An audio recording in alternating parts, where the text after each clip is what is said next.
Then next to the next point, people say I defended Charles Taylor. No, I did not. You did not? No, people don't understand.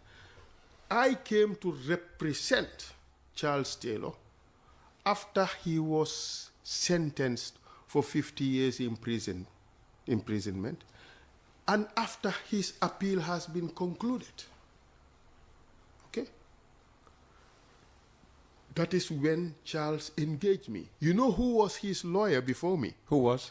The current prosecutor of the International Criminal Court was his first lawyer. Khan. Khan. Ah. And Khan left. Then Courtney Griffiths, King's Counsel of the United Kingdom, one of the most famous black lawyers in the world, represented Charles Taylor. We remember him on, he gave most of the interviews on BBC at the Exactly. time. Huh? And Courtney was my friend as well. So when Courtney left, Cherno Jallow represented Charles Taylor. Cherno Jallow is now aspiring to be a judge in contest with Batambedu to become a judge at the International Court of Justice. Cherno Jallow? Charles Jallow. Okay, I was going to ask whether of the CRC. No. Okay, Charles Jallow of Sierra Leone. Okay. All right? And then when all those were done, then Charles engaged me, because I am one of those unique lawyers at the ICC, or the International Criminal Bar, who is a top investigator and a top trial lawyer. Okay? So that's why my services are highly sought after. So Charles, his complaint was, okay, first, people don't understand that Charles Taylor was not investigated or prosecuted for crimes committed in Liberia. Charles was investigated and prosecuted for crimes committed by the RUF in Sierra Leone. Revolutionary United Front. Okay?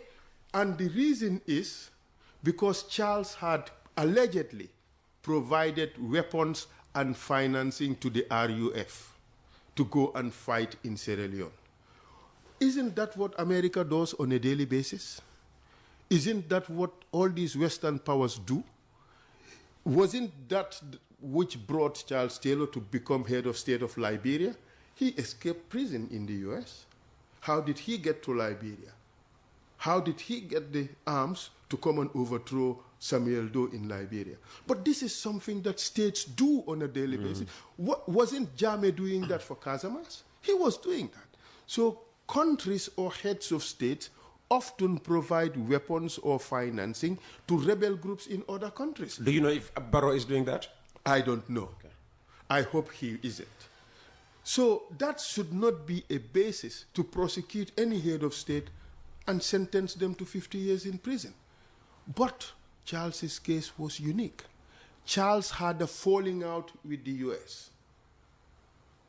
My guess is he therefore deserved to be punished. And therefore, they did this to punish him. I happen to be, because this area of practice is very small, all the players, we all know each other. I know all those who prosecuted Charles. In fact, if I would have access to my bag, I could show you the invitation to Charles Taylor's final day in court when he was being judged and sentenced. I was invited because some of those who prosecuted Charles are people that I have trained or people I have worked with. So we all know each other. We are all friends. We militate around the same circles. So therefore, Charles was sentenced because he is an African leader who had fallen out of favor with the U.S. government, and he was prosecuted for everything that for something that the U.S. does on a daily basis. Charles is the first head of state who is sentenced, convicted and sentenced for providing support to armed forces or rebel groups of another country. He was not prosecuted for crimes he has committed in Liberia. So Charles's human rights violation in Liberia was not an issue. That is something Gambians do not know. The other thing is, Charles felt that the reason why he was convicted was for an arms shipment for which he has no knowledge of.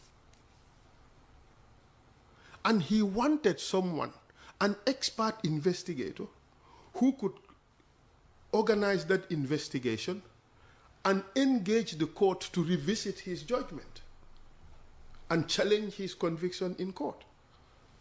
Enter SFR. Because I am one of those, that unique breed of lawyers in this business who can lead these investigations and also lead the case in court. That's how I came to represent Charles Taylor. How do you think your critics will react to, you talking up yourself like that? I am one of those unique breed of... But that is the truth. Whether they like it or not, that is the truth. It takes me back and that is the difference why when I want, I can go and work abroad and they have to stay here. That's the difference between us. We have to just accept it when people are able to achieve certain things. I think I am one of the most humble people one could ever meet. But because of that, I know a minister who would say that is the person with that